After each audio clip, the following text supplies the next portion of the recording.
तो हमारा जो टॉपिक है वो है कार्बोहाइड्रेट्स के बारे में। हमने जो पढ़ा था, कार्बोहाइड्रेट हमारे जो है क्या है, इसको पूरा कर लो कैसे करना है।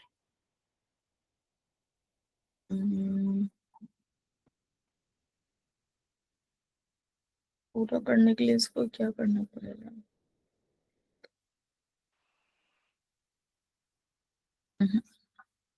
आपको विजिबल है ना जो जी स्क्रीन मैम। है? Yes ma'am. ठीक है।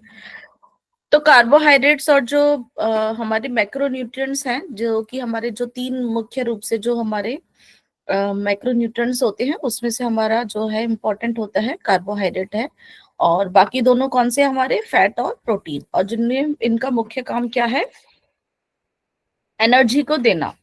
तो ये बेसिकली किस चीज के बने होते हैं, जैसे कि इनके जो बेसिकली जो इनका हमारे कॉन्सेप्ट, जो मॉलिक्यूल्स जो इसके होते हैं, कार्बन, हाइड्रोजन और ऑक्सीजन, जो से एलिमेंट्स से बने हुए होते हैं। तो इनका जो फॉर्मूला हम CHO के नाम से इसको हम देते हैं, ठीक है ना। तो इसमें ना चेन्स होती हैं। किसकी चेन होती है? ग्लूकोज की, शुगर की बेसिकली। तो शुगर की, ग्लूकोज की कई जो है ना चेन्स बनी होती है। कई तरह के ग्लूकोज होते हैं, सिंपल वे में आपको बताएं तो उनकी ना सिंपल चेन होती है, बड़ी कॉम्प्लेक्स वाली चेन होती है। तो इसीलिए ये अलग अलग जो है हम इनको कैटेगरीज में भी लेके चलते हैं। तो बेसिकली जो कार्बोहाइड्रेट्स जो हमारे कहाँ पर जो इसमें हम अपना शुगर को, हमारे जो रेशे होते हैं, जो हमारे स्टार्चेस होते हैं, जैसे कि हमने पहले बात करी थी, तो ये कहाँ पर किन से हमें पाए जाते हैं, इनके सोर्सेस क्या है? हमारे ग्रेन्स है ना, अनाज, इसमें आएगा शायद, अनाज जो है हमारे, ठीक है, हमारे फलों में, सब्जियों में, और सब्जियों में भी किसमें, जो हमारे स्टार्च वेजिटेबल्स होते हैं, जैसे कि आलू है ना, शकरकंदी वगैरह, इनमें होते हैं। फलों में भी ये होते हैं, और हमारे दूध में भी हमारे कार्बोहाइड्रेट्स हमें मिलते हैं। तो ये हमारे एक्चुअली सबसे ज्यादा मात्रा में मिलने वाले भी हैं, और इजी भी होते हैं, सस्ते भी होते हैं। इसीलिए हमारे भोजन में इनकी मात्रा बहुत ज्यादा हम इनको लेते हैं, क्योंकि एक तो बहुत आसानी से मिल जाते हैं, ठीक है ना, और हमें एनर्जी देते ही हैं, और सस्ते भी पड़ते हैं कंपैरेटिवली हम, और जो बाकी हमारे खाने पीने की चीजें होती हैं। इसीलिए हम इनको अपनी भोजन की मात्रा में सबसे ज्यादा ले लेते हैं, ताकि हमें एनर्जी ये बहुत अच्छे से दे सके, ठीक है। तो ये हमारे जो चेन से बने हुए होते हैं, जैसे कि पहले बताया था, इनकी जो हमारी शुगर की जो चेन होती है, तो ये कैटेगरी में हमारे हम इनको बोल के चलते हैं, जो है मोनोसेक्राइड। मोनो मतलब सिंगल, जिसमें सेक्राइड मतलब शुगर से ही रिलेटेड होता है, जिसमें सिंगल शुगर की जो है चेन होती है। डाइसेक्राइड, जिसमें दो जो होते हैं शुगर के मॉलिक्यूल्स मिले हुए होते हैं। फिर होते हैं पॉली, पॉली में होते हैं बहुत सारे, तो वो बड़ी कॉम्प्लेक्स होती है। तो यूजुअली जो हम अपने भोजन से लेते हैं वो पॉलीसेक्राइड होते हैं। तो फिर उनको हमारा शरीर जो है तोड़ता है जब हमारी पाचन क्रिया में, क्योंकि हमारा शरीर जो है सिंपल चीजों को ही एब्जॉर्ब करता है, तो उनको बदला जाता है।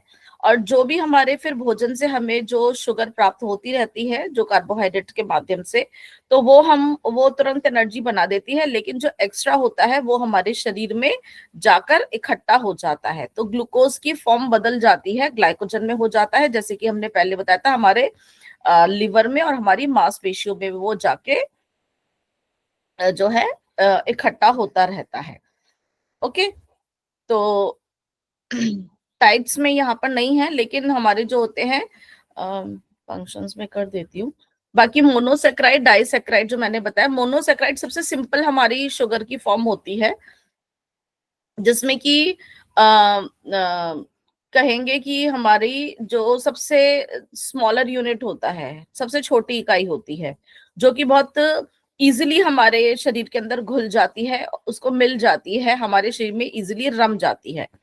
तो उसके मोनोसेक्राइड अगर आप समझेंगे तो उसके क्या एग्जाम्पल होंगे, स्लाइड में एक्चुअली यहाँ पर नहीं आ रहा है अभी, एक मिनट मैं चेक कर लेती हूँ, यहाँ पे कार्य आ रहे मैम हैं। जो मोनोसेक्राइड होते हैं फ्री शुगर होते हैं क्या? शुगर ही, हाँ, हम उनको शुगर ही कहेंगे। फ्री तो शुगर। फ्री शुगर नहीं हम कहेंगे, फ्री शुगर कुछ भी नहीं होता है।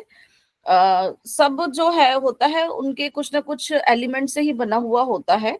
मतलब वो सबसे छोटी इकाई होती है जो कि हम इजीली एब्जॉर्ब हो जाती है हमारे शरीर में। ठीक है, जैसे कि इसका एग्जांपल है ग्लूकोज का। ग्लूकोन डी आप लेते हो ना बाजार में, कई बार आपको लगता है कि बड़े कमजोरी महसूस हो रही है, तो आप एक चम्मच कहते हैं ना अपनी जीभ पे ग्लूकोज डाल लो। वो फॉर्म है एक तरह से, जो कि हमें इंस्टेंट हम जीभ पे डालते हैं तो वो तुरंत हमारे शरीर में उसको एनर्जी देने के लिए वो होता है। आप रोटी खाते हो, वो एकदम से जीभ पे रखते एनर्जी तो नहीं बनती ना, उसको आप चबाते हो, अच्छे से दांतों से काटते हो, उसको खूब अच्छे से वहां पे उसको और 32 बार कम से कम ऐसा कहा जाता है चबाते हो, वो सरक के फिर आपके पेट में जाता है, 3-4 घंटे वो पड़ा रहता है, उसका और वहां पे मथा जाता है, फिर वो आंतों में जाता है, आंतों में जाके जब उसका रूप बदलता है फिर वहां से हमारे वो ब्लड के अंदर जो है उनका जूस जो है एब्जॉर्ब होता है। फिर वो ब्लड लेके हमारे जो है उसको एक एक सेल तक देकर आता है, एनर्जी बनाते हैं, जो एक्स्ट्रा जो होता है वो हमारे लिवर में स्टोर हो जाता है ना। वो फॉर्म बदलता है, वो कॉम्प्लेक्स है, सिंपल में होता है। लेकिन जैसे सिंपल जो होते हैं, जैसे कई फल फ्रूट होते हैं आप तुरंत खाते हो, आपको अच्छा लगता है कि हाँ मुझे थोड़ा सा एनर्जेटिक फील हो रहा है ना, तो वो फॉर्म्स होती है उनकी, अलग अलग तरीके के होते हैं। तो जैसे कि मोनोसेक्राइड्स में सबसे 20 तरह के मोनोसेक्राइड्स होते हैं जो कि मिलते हैं, जो मुख्य रूप से हम लोग जो लेते हैं वो होता है सबसे पहले तो ग्लूकोज ही है। ग्लूकोज कहाँ कहाँ कई तरह का ग्लूकोज होता है। इसको हम जो डेक्स्ट्रोस जो जैसे कहते हैं ना, जब हम हॉस्पिटल में एडमिट होते हैं हमें जो ग्लूकोज चढ़ाया जाता है वो उस तरह का होता है। ग्रेप शुगर होता है, ठीक है, और कॉर्न शुगर भी होता है। तो सभी के अंदर ये एक तरह का जो है सोर्स ऑफ एनर्जी जो उसके अंदर होता है, जो छुपा होता है, अलग अलग फॉर्म्स होते हैं। इनकी जो चेन्स किस तरह के बनी हुई है, कार्बन हाइड्रोजन और ऑक्सीजन की एक तरह से किससे मिलके ये चेन बनती है, इसका स्वरूप अलग अलग तरह का होता है। तो ग्लूकोज जो है सबसे छोटी इकाई मोनोमर के रूप में हम इसको कहते हैं, और जो कि हर किसी में ही प्रेजेंट होता है, और अंतिम रूप हमें ग्लूकोज में ही उसको हम कन्वर्ट करते हैं ताकि हम उसको एब्जॉर्ब कर सके। जो फलों के अंदर जो हमारी शुगर की फॉर्म होती है उसको हम फ्रुक्टोज कहते हैं, ठीक है ना। जो कि हमारे जब फल जो है पक जाते हैं, है ना, जो हमें लगता है बड़े रसीले से हैं, बड़े मीठे से हैं, है ना, तो वो फ्रक्टोज होता है। जो शहद होता है वो भी उसी रूप में ही आता है ना। तो अलग अलग तरह के हैं। राइबोज होता है, राइबोज जो है हमारा वो एक तरह से हमारे जो डीएनए और आरएनए में भी प्रेजेंट होता है, प्रोटीन से ही वो एक्चुअली वो बाद में हमारा बनता है। तो राइबोज वो बेसिकली जहां पर हमारा होता है वो हमारा मोनोसेक्राइड ही है, ठीक है ना। दूध के अंदर भी हमारा प्रेजेंट होता है, जो कि हमारा गैलेक्टोज हम कहते हैं, लैक्टोज जो दूध से हमें मिलता है। तो लैक्टोज जब टूटता है जो दूध के अंदर होता है वो ग्लूकोज और गैलेक्टोज के अंदर बदलता है। तो इस तरह से फॉर्म्स चेंज होती है, पर ये सिंपल फॉर्म होती है जो कि हमें होती है। फिर होती है डाइसेक्राइड जिसमें दो चेन मिली हुई होती है। दो चेन उसमें जैसे अभी मैंने बोला था कि लैक्टोज जो हमारा होता है वो किससे मिलके बनता है, ग्लूकोज और गैलेक्टोज को। जो लैक्टोज जब हम दूध पीते हैं तो वो बदलता है ग्लूकोज और गैलेक्टोज में, तो वो हमारे फिर शरीर में यूज होता है। ऐसे ही और बहुत सारे जो है सोर्सेज से हमें ये मिलते हैं। ये भी थोड़ा सा इजी हो जाता है इसको तोड़ना, लेकिन सबसे कॉम्प्लेक्स वाला जो होता है वो होता है पॉलीसेक्राइड, जिसमें हमारी कई बारी हजारों की संख्या में, कई 100 की संख्या में चेन्स जुड़े हुए होते हैं। फिर उनको हमारा शरीर एब्जॉर्ब नहीं करता है तो उनको तोड़ा जाता है, ठीक है ना। तो वो हमारे बेसिकली टेस्टलेस होते हैं। ऐसा टेस्ट में आपको मीठापन नहीं लगेगा। आप रोटी खाते हो तो आपको ऐसा नहीं है कि मुझे रोटी मीठी लग रही है, ऐसा नहीं होता, वो टेस्टलेस होते हैं। और जब पाचन क्रिया में उनका जो होते हैं उनको तोड़ा जाता है। तो पॉलीसेक्राइड के जो एग्जाम्पल होते हैं वो होते हैं जैसे कि स्टार्च, स्टार्च जो कि जैसे हमारे आलू वगैरह में जो हमारे होते हैं, या चावलों के ऊपर भी हमारा स्टार्च सा प्रेजेंट होता है। तो हम जब खाने की बनाने की प्रक्रिया में और पचाने की प्रक्रिया में हमारे जो होता है वो कन्वर्ट हो जाता है, ठीक है ना। और ऐसे ही हमारा सेल्यूलोज जो कि हमारी सब्जियों में प्रेजेंट होता है। इसीलिए हम सब्जियों को ऐसे कच्चा खा के नहीं कर सकते, उनको पकाना पड़ता है, क्योंकि वो भी बहुत एक कॉम्प्लेक्स हमारा इसमें पॉलीसेक्राइड होता है, और वो जब कन्वर्ट होता है तो वो भी हमारे वो सेल वॉल में बेसिकली प्रेजेंट होता है, और हमारा शरीर ऐसा नहीं बना कि हम उसको जो है पचा सकेंगे। इसीलिए उनको हम जो है भोजन को पहले पकाते हैं। फलों के उसमें नहीं प्रेजेंट होता, फल हम इजीली डायरेक्टली खा लेते हैं कच्चे, मतलब उसको लिया, लेकिन सब्जियों को, अनाजों को हमें जो है वो पकाना पड़ता है। तो ये हमारे जो होते हैं कार्बोहाइड्रेट होते हैं। अब कार्बोहाइड्रेट का बेसिकली काम क्या है? कार्बोहाइड्रेट का जो हाँ, इनका मुख्य जो काम इनका है वो है हमारे शरीर को शक्ति प्रदान करना, और ये सबसे सस्ता साधन है। बहुत ही जैसे मैंने बताया कि बहुत ज्यादा मात्रा में मिल जाता है, और इसीलिए ये हमें सस्ता पड़ता है। तो 1 ग्राम जो हमारा कार्बोहाइड्रेट है वो हमें कितनी ऊर्जा प्रदान करता है? 4 किलो कैलोरी। ठीक है। और अगर जैसे कई बारी होता है कि इसका दूसरा मुख्य रूप से काम क्या है? हमारे ऊर्जा देने वाले 3 हमारे मुख्य रूप से हमारे माइक्रो न्यूट्रिएंट्स से कार्बोहाइड्रेट, प्रोटीन और फैट। अगर कार्बोहाइड्रेट ही हमें एनर्जी देता रहेगा तो हमारे जो फैट और जो हमारे प्रोटीन है वो फिर अपना दूसरा काम कर लेंगे। ठीक है ना, जो वो भी हमारे मैक्रो न्यूक्लियर जो मॉलिक्यूल्स हैं। तो जो अगर कार्बोहाइड्रेट अपना ऊर्जा देने का काम अच्छे से करेंगे तो बाकी जो दोनों हैं वो बाकी जो हमारे शरीर के कार्य करने में ज्यादा मदद कर देते हैं। तो मुख्य रूप से जैसे प्रोटीन है, प्रोटीन का जो काम होता है ऊर्जा देने के साथ साथ हमारे शरीर को जो है ग्रोथ और डेवलपमेंट में भी मदद करता है, वृद्धि में मदद करता है।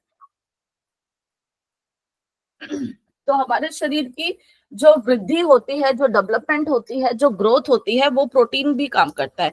तो जब कार्बोहाइड्रेट ऊर्जा दे रहे होते हैं तो प्रोटीन ऊर्जा देने की बजाय हमारे शरीर की वृद्धि में जो है वो मदद करता है। तो इसलिए जो है कार्बोहाइड्रेट का फिर कार्य क्या हो गया? कार्बोहाइड्रेट का पहला कार्य तो शक्ति प्रदान करना, दूसरा था कि प्रोटीन को जो है इस शक्ति देने के काम से उसको जो है मुक्त रखता है। तो प्रोटीन अपना दूसरा काम क्या करता है? वो हमारे शरीर की वृद्धि के लिए जो जरूरी काम होते हैं वो उनको करने में लगा रहता है। क्लियर है? उसके बाद जो हमारा तीसरा कार्य है वसा को भी, तो वसा भी हमारे शरीर में जो है हमारे जो भी वसा के जो काम है, बेसिकली जो ऑक्सीडेशन और जो फैट्स होता है, बेसिकली अगर हमारा जो कार्बोहाइड्रेट नहीं होते हैं तो फिर हमारा जो है वसा भी एनर्जी देने का काम करता है। तो यहाँ पर जो है अगर हमारे कार्बोहाइड्रेट हमें ऊर्जा दे रहे हैं तो वसा भी उसमें हमारे जो है दूसरे काम में मदद करता है। उसका काम होता है हमारे कुछ अंगों में जो है उनको प्रोटेक्शन में मदद करना, और जहां पर हमारे कुछ एब्जॉर्प्शन की जो बात आती है तो वहां पर जो है जो फैट होता है, वसा जो होता है वो उन कामों में लग जाता है। ठीक है।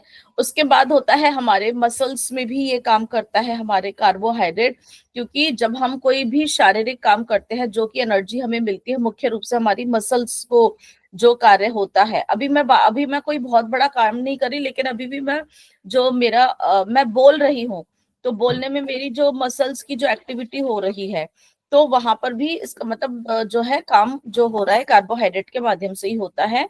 और कई बारी जो होता है जब भी हमारी मसल्स कहीं पे भी कॉन्ट्रैक्शन कर रही थी, क्योंकि अभी आप बैठे हुए हैं लेकिन आपकी muscles right now also doing something, extra energy नहीं, लेकिन जो थोड़ी बहुत जो एनर्जी है वो भी वहां से मिल रही है। क्या एनर्जी मिल रही है? कि आप अपनी अर्थ की ग्रेविटी के अगेंस्ट जो है अपना पोस्चर को मेंटेन करे हुए हो। तो कई बारी जब हमारे को बहुत ज्यादा एनर्जी की भी जरूरत होती है तो जो हमारा एनर्जी जो हमारा ग्लूकोज जो स्टोर हाउस में होता है वो तुरंत टूटता है और हमें एनर्जी देने के लिए जो है काम में करता है। इसके बाद जो है जो हमारे फाइबर्स जो इसमें हमारे प्रेजेंट होते हैं पाचन क्रिया को सुचारू रूप से बनाए रखते हैं, जो कि हमारे कार्बोहाइड्रेट्स के अंदर प्रेजेंट होते हैं।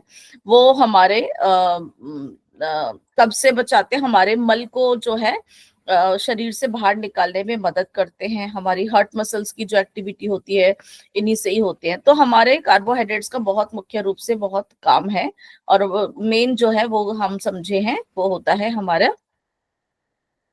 ऊर्जा देने का काम है। अब वो हमें प्राप्त कहाँ से होता है? तो ये हमें जो है सबसे ज्यादा अनाज, जैसे कि हमने पहले बात करी थी, साबुत अनाज जो हमारे होते हैं, गेहूं है, चावल है ना। आजकल मिलेट्स की बहुत बात हो रही है ना। मिलेट्स के उसमें हम जो बात करते हैं, रागी है, बाजरा है ना, और मक्का है, काफ, ऐसी चीजें हैं, तो उनमें फाइबर भी मिलता है, और बहुत सारे हमारे इसमें जो है हमें कार्बोहाइड्रेट्स की जो है सोर्सेज भी ये कहलाए जाते हैं। दालें होती हैं, हरी पत्तेदार सब्जियां, फल, दूध, ये सब हमारे कहा इसमें हमें जो है कार्बोहाइड्रेट प्रेजेंट होते हैं।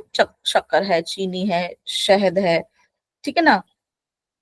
तो ये सब जो है हमें मिलते हैं। ओके। हम्म।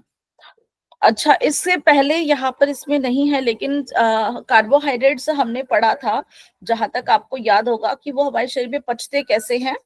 जहां तक आपने एनाटॉमी फिजियोलॉजी में पढ़ा होगा, जब भी हमारा भोजन जो है, एक मिनट सॉरी।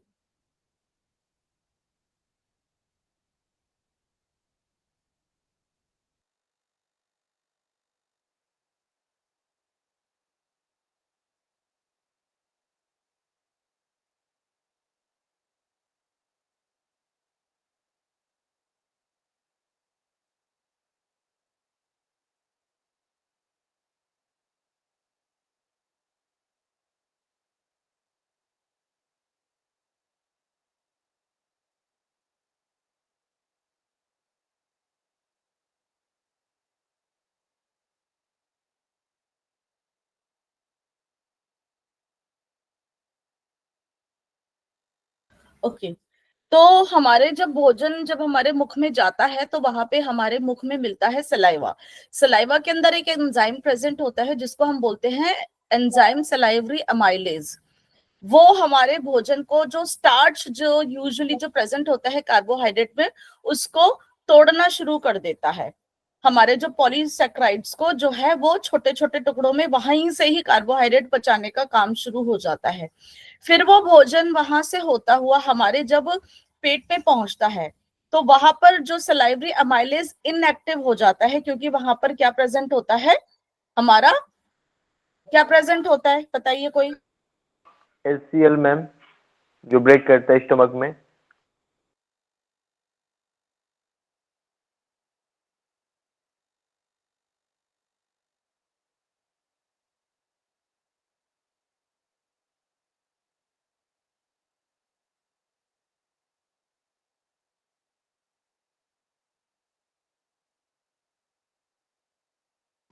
हेलो, हाँ जी जी। तो हाइड्रोक्लोरिक की जब वहां पर प्रेजेंट होता है, तो हमारा जो पाचन क्रिया जो है उसकी स्टॉप हो जाती है, कार्बोहाइड्रेट जो वहां पे और नहीं पचता है। फिर वो उसकी जो पाचन क्रिया कहाँ पर होती है आगे जाके हमारे, कहाँ पे होगी बताइए डुडोनम में फिर। ना, डुडोनम में ना होती है मैम, डुडोनम के हाँ, पास में होती है। ड्यूडेनम भी कह सकते हैं, स्मॉल इंटेस्टीन में होती है जाके, जो पार्ट होता है ड्यूडेनम उसी का। वहां पे जाके फिर जब हमारा जो पेनक्रियास का जो अमाइलेज होता है, जो हमारा पेनक्रियाटिक जूस जो निकलता है, उसमें पेनक्रियाटिक अमाइलेज एंजाइम होता है, वो हमारे जो है स्टार्च को फिर से फर्दर जो है उसको पॉलीसेक्राइड को मोनोसेक्राइड या डाइसेक्राइड, या उससे भी और छोटा ओलिगोसेक्राइड, वो फिर उनको कन्वर्ट कर देता है। फिर जो है हमारा आंतों में हमारा जो डाइजेशन जो है कंप्लीट हो जाता है। वहां से हमारी जो स्मॉल इंटेस्टीन की जो लाइनिंग होती है, उधर अंदर विलाई प्रेजेंट होती है ना, हमने पहले पढ़ा था। तो वहां से फिर जो है हमारा वो और अगर डाइसेक्राइड है तो वो भी मोनोसेक्राइड में, और वहां पर उनको कन्वर्ट हो जाती हैं, और फिर वो हमारे आंतों में वहां पे ब्लड के माध्यम से चूस लिया जाता है। और लेकिन जो अब आगे जो भोजन हमारा पचा नहीं, कुछ चीजें ऐसे होती हैं जो हमारा भोजन जिनको पचा ही नहीं सकता, जैसे कि हमने पढ़ा था रेशा, रेशा है या फाइबर जो भी है हमारा, या इनडाइजेस्टेबल जो हमारे कार्बोहाइड्रेट से, वो फिर आगे जब हमारी बड़ी आंत में जाते हैं, वहां पर बैक्टीरिया होते हैं हमारे, गुड बैक्टीरिया हम उनको कहते हैं, तो वो उनको हमारे तोड़ना शुरू कर देते हैं।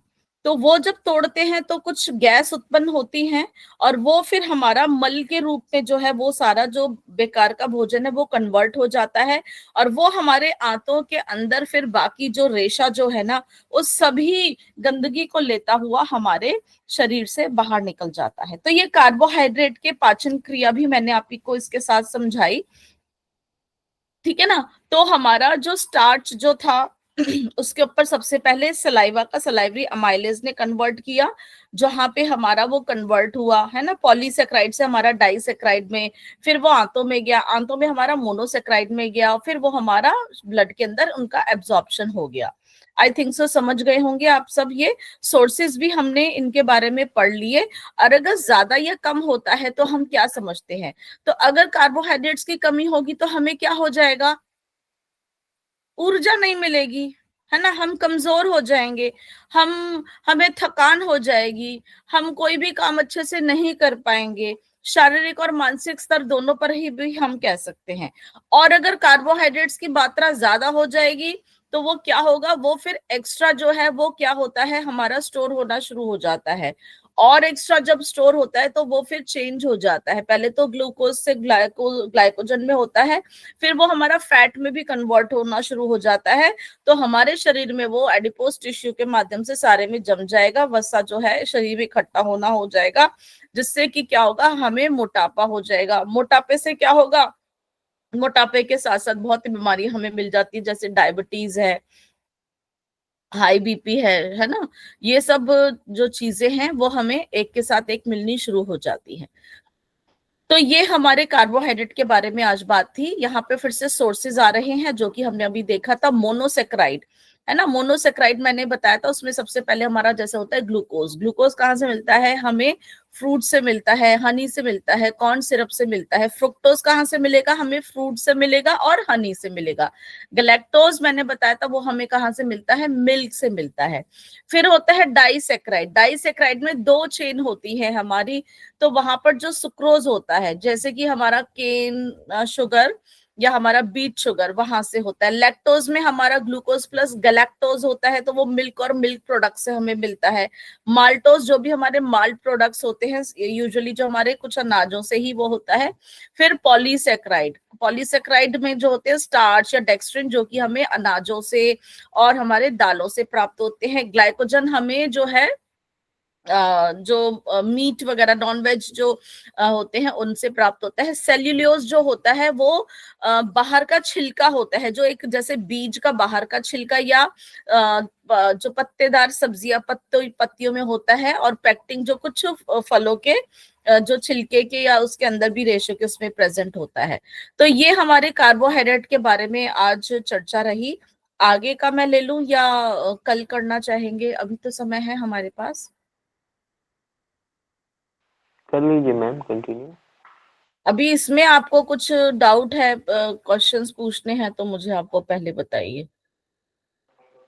मैम थोड़ा सा स्लाइड दिखा दीजिएगा, स्क्रीनशॉट ले लेंगे ताकि जो है अपने से नोट कर लेंगे। अच्छा, मैंने अभी तो उसको बंद कर दिया है, मैं उसको अभी कर दूंगी अभी थोड़ी देर में आपको। अभी मैं एक बार नई स्लाइड देख रही हूँ जो आपको पढ़ाने के उसमें आ जाए, थोड़ा सा मुझे टाइम दीजिएगा। ये तो हमने कर लिया ना फैट के बारे में। Shall I continue with the fat? Yes ma'am.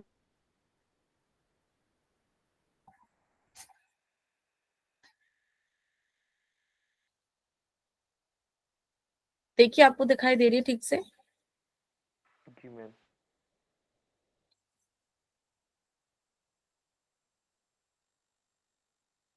Ma'am थोड़ा सा स्लाइड को ऊपर कर दीजिए। ऐसे? यस मैम, अभी क्लियर है।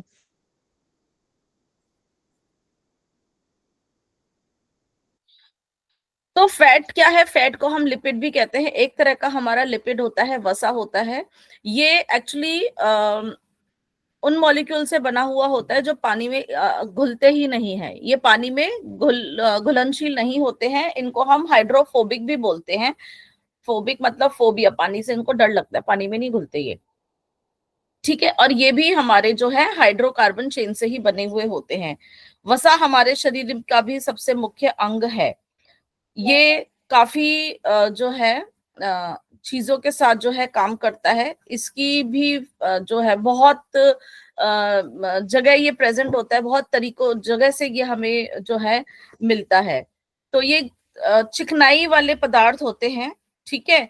और हमारे शरीर के अंदर भी ये इकट्ठे रहते हैं। जब हमें ज्यादा ऊर्जा की जरूरत होती है तो ये हमारे स्टोरेज में होते हैं, और जब हमसे बहुत ज्यादा एनर्जी की जरूरत होती है तो ये फिर से वापस बदल जाते हैं और हमें एनर्जी देने में काम आते हैं। और साथ ही साथ इनका क्या काम होता है कि कुछ हमारे विटामिन्स होते हैं, हम आगे जाके उनके बारे में पढ़ेंगे। तो कुछ विटामिन पानी में घुलनशील होते हैं, कुछ वसा में घुलनशील होते हैं। तो जो ये वसा जो होते हैं, उन विटामिन्स को हमें हमारे शरीर में उपयोग के लाने में जो है कार्य करते हैं। तो वो विटामिन्स जो होते हैं हमारे, होते हैं vitamin A, vitamin D, vitamin E और विटामिन के। तो उनको वसा की जरूरत पड़ती है अगर वो हमारे शरीर में घुलनशील या हमारे शरीर में काम करना चाहते हैं तो। और ये सबसे ज्यादा एनर्जी देते हैं। कार्बोहाइड्रेट कितनी एनर्जी देता था? 1 कैलोरी। 1 ग्राम कितना कैलोरी देता था? Ma'am 4 4, 400 very good, 4 400 kilo calorie. लेकिन ये 1 ग्राम कितना देता है? 9 किलो कैलोरी। सोचो, ठीक है। तो ये भी हमारे मैक्रोन्यूट्रिएंट्स की ही श्रेणी में ही आता है। और ये सबसे ज्यादा है कि ये हमारे शरीर के अंदर स्टोर रहता है, एनर्जी के काम देने में जो है मदद करता है। और थोड़ा सा ये जो है हमारा इसको तोड़ने में थोड़ा सा इसको मेहनत लगती है, इतना इजीली वो नहीं होता है। तो ज्यादातर ये हमारे शरीर में जो है स्टोर के रूप में ही रहते हैं। और ये हमें कहाँ से प्राप्त होते हैं? जितने भी हमारे हाँ, इसके फंक्शन के बारे में हम देख लेते हैं पहले।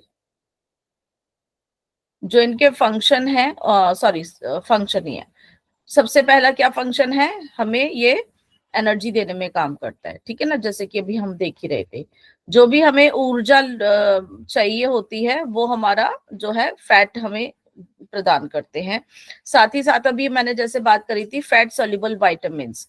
तो जो हमारे कुछ जो विटामिन्स होते हैं जो कि फैट सॉल्युबल होने होते हैं, मतलब उनको फैट की जरूरत होती है, वहां पे इनका काम आता है। इंसुलेशन का काम करते हैं। हमारी स्किन के अंडर ये एक लेयर बनाते हैं जिसको हम एडिपोज टिश्यू बोलते हैं। तो ये हमारी बॉडी के टेम्परेचर को मेंटेन करने में मदद करते हैं। यूजुअली सर्दी में जैसे हमारे इसके अंदर है तो हमारी बॉडी को ये इंसुलेट करते हैं, हमारे बॉडी का टेम्परेचर बहुत ज्यादा डाउन ना रहे। तो इस तरह से ये हमारा जो है एक लेयर बना के रखते हैं।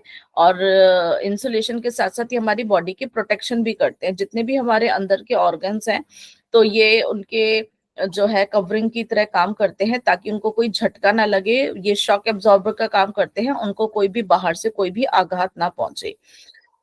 साथ ही साथ ये पैलेटेबिलिटी की बात होती है, मतलब जब हम कुछ ऐसा खाना जो हम पसंद करते हैं, आपको देखा होगा तली हुई चीजें हमें बहुत ही यम्मी लगती है, बहुत ही स्वादिष्ट लगती है। तो ये हमारे भोजन को थोड़ा सा और हमें रोचक बना देता है, बहुत स्वादिष्ट बना देता है।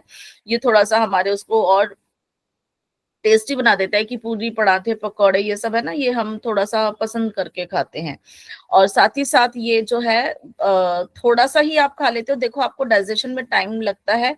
तो ये हमारे भोजन को अगर आप खाते हो तो काफी लंबे समय तक आपको भूख नहीं लगती है। ये सैटिस्फैक्टरी वैल्यू लेता है क्योंकि ये टाइम जो है आपका डाइजेशन लेने में थोड़ा सा ज्यादा लगता है। तो हमें अपना जो है ना पेट भरा भरा लगता है, और थोड़ा सा इसको खाने से, थोड़ा सा ही खाने से हमें सेटिस्फेक्शन की फीलिंग भी आ जाती है।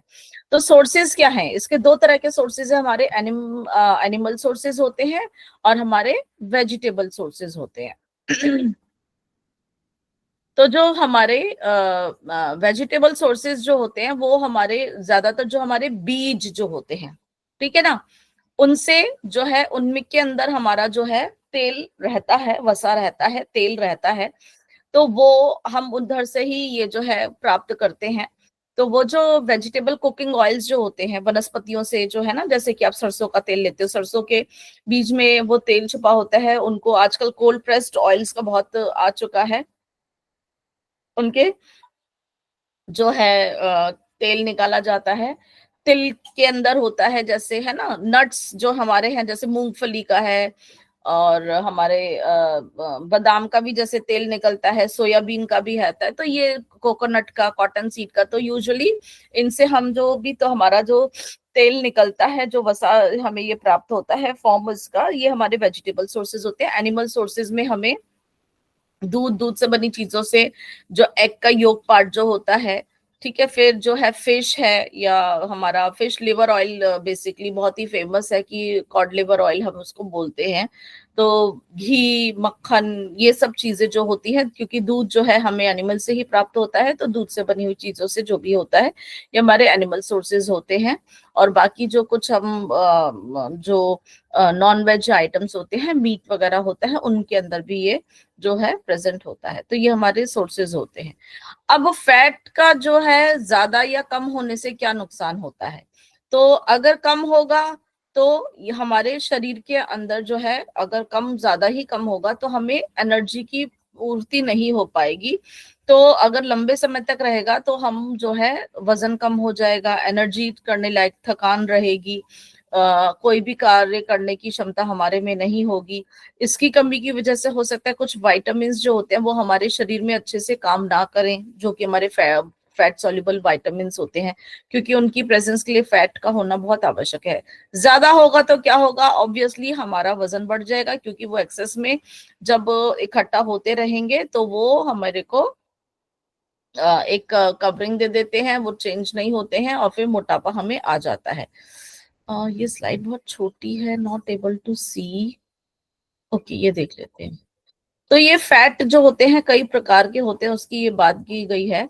तो बेसिकली फैट और ऑयल को जो हम मान के चलते हैं, वहां पर ये यहाँ पर तो अनसैचुरेटेड फैट और सैचुरेटेड फैट। तो उससे पहले मैं बता देती हूँ थोड़ा सा कि इसको मैं जूम करके देखूं।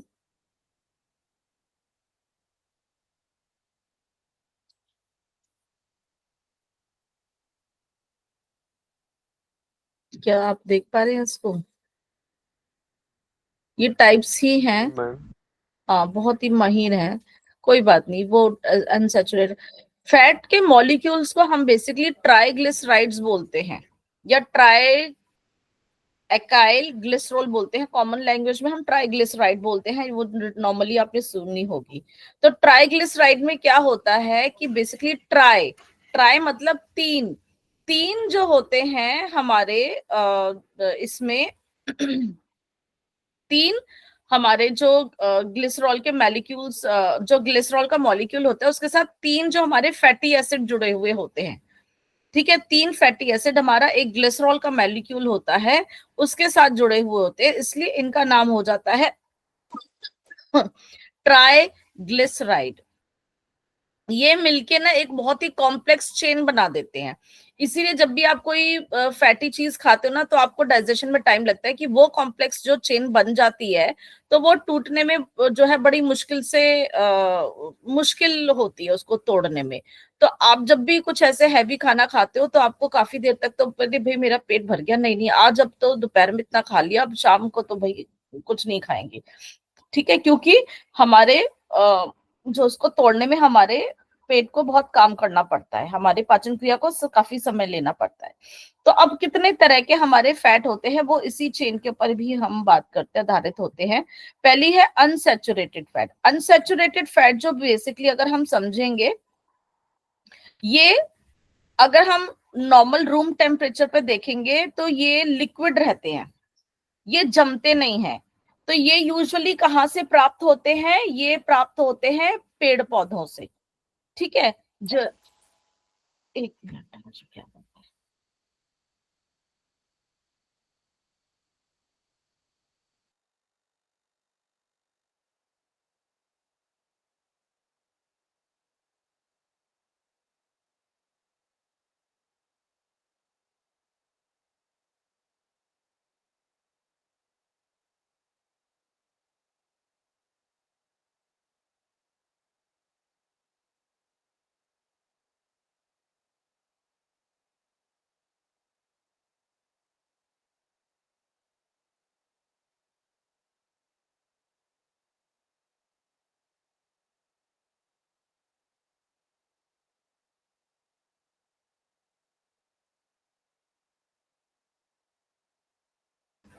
सॉरी आज थोड़ा डिस्टर्बेंस के लिए।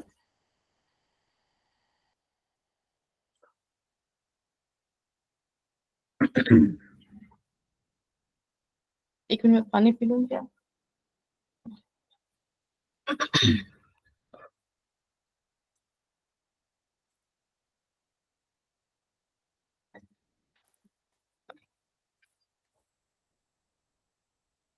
तो हम बात कर रहे थे फैट के बारे में।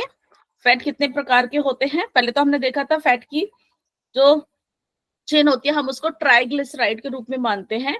ट्राइग्लिसराइड में मतलब एक ग्लिसरॉल का जो होता है उसके साथ 3 एलिमेंट फैटी एसिड के जुड़े हुए होते हैं, इसलिए उसको ट्राइग्लिसराइड बोलते हैं। तो ये चेन जो जुड़ी होती है कई तरीके से जुड़ी होती है, बड़ी कॉम्प्लेक्स कॉम्प्लेक्स टाइप की बन जाती है, ठीक है ना। तो सैचुरेटेड और अनसैचुरेटेड होते हैं। तो अनसैचुरेटेड जो होते हैं ये सीधी सीधी चेन नहीं होती है, ये बेसिकली थोड़ी सी ना इनमें कुछ चेन के अंदर एक गैप सा होता है, आप ऐसा मान के चलिए, क्योंकि अभी स्लाइड नहीं है तो उसको बिना दिखाए मैं नहीं वो आप दिखा पाऊंगी। तो ये बेसिकली रूम टेम्परेचर पर लिक्विड फॉर्म में रहते हैं। तो ये हमारे पेड़ पौधों से ही, एनिमल सोर्सेज से ही ये हमें मिलते हैं और ये अच्छे फैट में गिने जाते हैं। ये हमारे ब्लड के अंदर जो हमारा कोलेस्ट्रॉल का लेवल होता है ये उसको बहुत अच्छे से जो है इम्प्रूव करने में सक्षम होते हैं। तो ये हमारे गुड फैट के अंदर आते हैं, इनको हम जो है अच्छा वो मानते हैं, ठीक है। और इसमें जो ओके, तो ये हमें कहाँ से प्राप्त होते हैं? बेसिकली वेजिटेबल से, ऑयल से, नट से, सीड से, जैसे कि हम सरसों का तेल वगैरह जैसे अभी हम बात कर रहे थे, तो ये अच्छे उसमें आते हैं।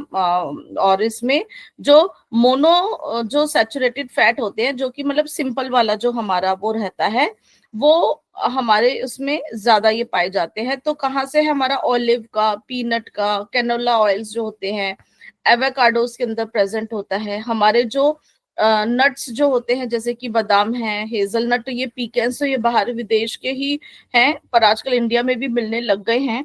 और जो हमारे अपने होते हैं जैसे कि पम्पकिन और सीसम सीड्स, तिल का तेल है ना। अब सर्दियों में हम तिल का सेवन करते हैं बहुत ज्यादा, सर्दियों में क्योंकि हमें थोड़ी सी ज्यादा जो है इनकी जरूरत होती है, हम लेते हैं तो हम पचा भी लेते हैं।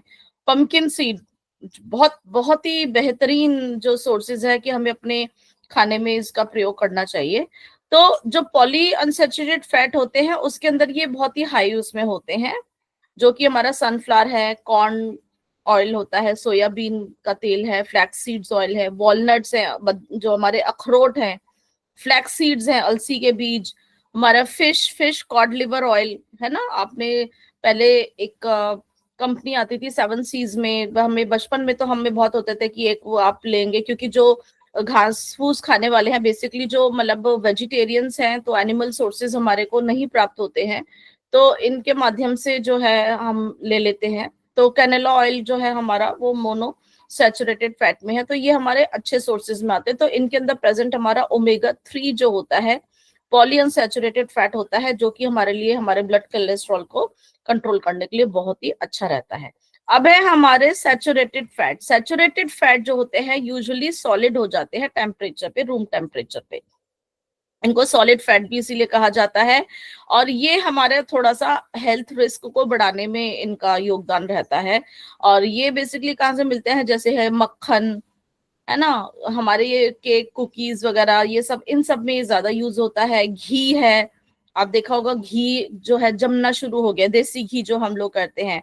मक्खन तो होता ही है ना, चीज है, ये सब चीजें जो होती है इनके अंदर सैचुरेटेड फैट होता है, ठीक है ना। लेकिन लेने की कोई बुराई नहीं है अगर आप खाते हैं, लेकिन अगर आप उसको यूटिलाइज नहीं करते, क्योंकि ये काम देते हैं एनर्जी करने का, लेकिन हम खाए और बैठे रहे तो वो फिर जो है वसा जो है इकट्ठा होना शुरू कर देता है, फिर वो ओबेसिटी की तरफ जाता है और फिर हमें तरह तरह के रोग देता है। लेकिन जितना हम खाते हैं अगर उतनी हम डेली फिजिकल एक्टिविटी करते हैं तो फिर कोई नुकसान नहीं है। लेकिन हम आजकल जो है फिजिकल एक्टिविटी जो लाइफस्टाइल डिसऑर्डर्स में है, लोग बाग इतना फिजिकल एक्टिव नहीं करते हैं, तो उनके लिए ठीक नहीं है। तो सैचुरेटेड फैट्स जो होते हैं बेसिकली सॉलिड होते हैं और ये एनिमल बेस से ही ज्यादातर मिलते हैं। बीफ, पोर्क, पोल्ट्री वगैरह, इन सब से ये होते हैं। जो डेयरी प्रोडक्ट्स होते हैं, एग्स वगैरह हैं वहां से। और कुछ हमारे ट्रॉपिकल ऑयल जैसे कि कोकोनट या पाम ऑयल जो होता है, ये यहाँ पर भी हमें मिलते हैं। तो ये सैचुरेटेड फैट्स होते हैं, ये हमारे कोलेस्ट्रॉल लेवल को थोड़ा सा बढ़ा देते हैं हमारे ब्लड केस में, इसलिए हमारे को हार्ट प्रॉब्लम्स होने के चांसेस जो हो जाते हैं। तो इनके एग्जाम्पल यही है, beef, lamb, pork, poultry, beef fat है, ठीक है, बटर, चीज, आइसक्रीम, ये सब हमारे इसी के अंदर आते हैं। तो ये हमारा फैट के बारे में है। तो ये ओके, आई थिंक सो। इसको, ये पचता कहाँ है फैट हमारा, इसके बारे में स्लाइड में नहीं है, लेकिन मैं आपको बता देती हूँ। वसा का पाचन कहाँ पर होता है? एनीवन?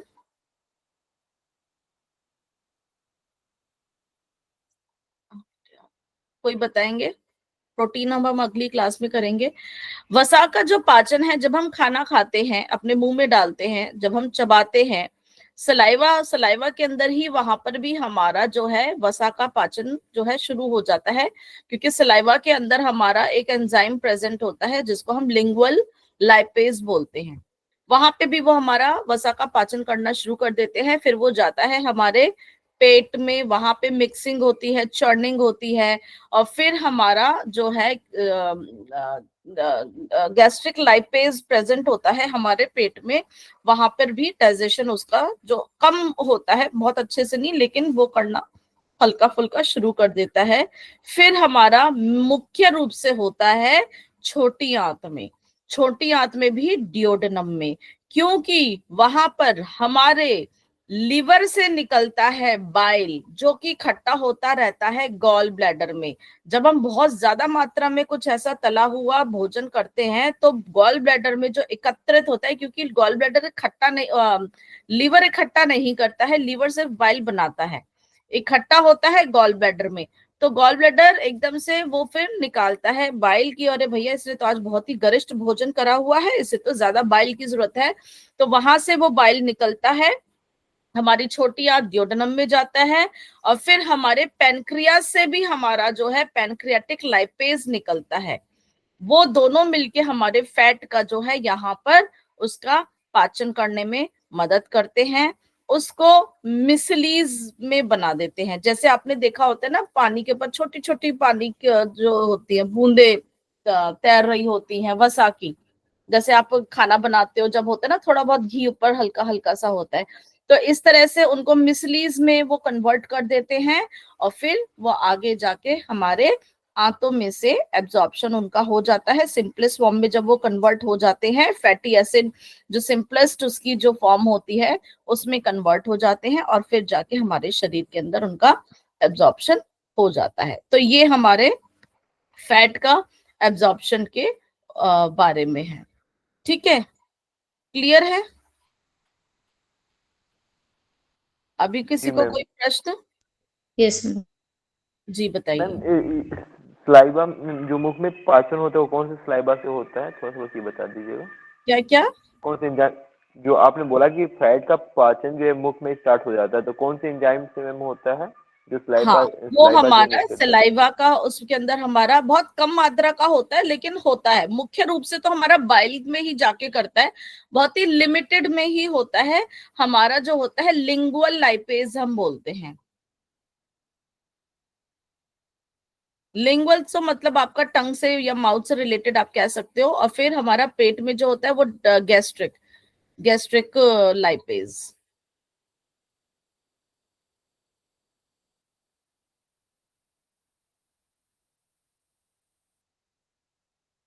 ठीक है, कम, वो बहुत ज्यादा नहीं होता, हल्का फुल्का पाचन शुरू होता है, लेकिन मुख्य रूप से जो पाचन शुरू होता है वो बाइल के साथ। बाइल का मुख्य रूप से कब होता है कि वो लिपिड की जो है वो पाचन क्रिया में मदद करेगा। ओके, जी मैम। तो हमारी इस छोटी आंत में फिर जो है, जब वो उसकी पाचन क्रिया होती है, फिर वो उसको चूस लेती है। तो इसीलिए जब तक हम जब हमारा जो मल निकलता है, तो उसमें आप देखोगे ऐसा कुछ भी नहीं है कि वो इतना ज्यादा नहीं लगता कि भाई बहुत ज्यादा ऐसा कुछ किया है, वो उसके अंदर फैट का ऐसा नहीं आपको फील होगा, अनलेस अनटिल किसी को कुछ प्रॉब्लम हो जाए। नॉर्मली जो हमारा होता है वो बहुत ही अच्छे से होता है। इंटेस्टाइन के अंदर जो हमारे फैट का जब डाइजेशन होता है बाइल उनके साथ मिलके, तो वो मिसलीज, जो मिसलीज बेसिकली जैसे ऑयल ड्रॉपलेट्स टाइप की बहुत छोटी छोटी होती है, जो कि बहुत इजीली हमारे ब्लड में जाके जो है एब्जॉर्ब हो जाती है। तो वो फिर हमारे शरीर में जो है, जहाँ जिनका कुछ जो काम होता है, बहुत अलग अलग कामों के लिए जो है वो यूज करती है। ठीक है, तो आज हमारा कार्बोहाइड्रेट और फैट के बारे में हो गया है, कल हम प्रोटीन के बारे में पढ़ेंगे। ठीक है, तो अभी भी हमारा आज ठीक है, लेट हमने काफी शुरू किया था वैसे तो, पर हम अच्छे से और भी कर लेंगे। तो कल आपसे मिलते हैं। ठीक है, कल हम आगे के टॉपिक को करेंगे।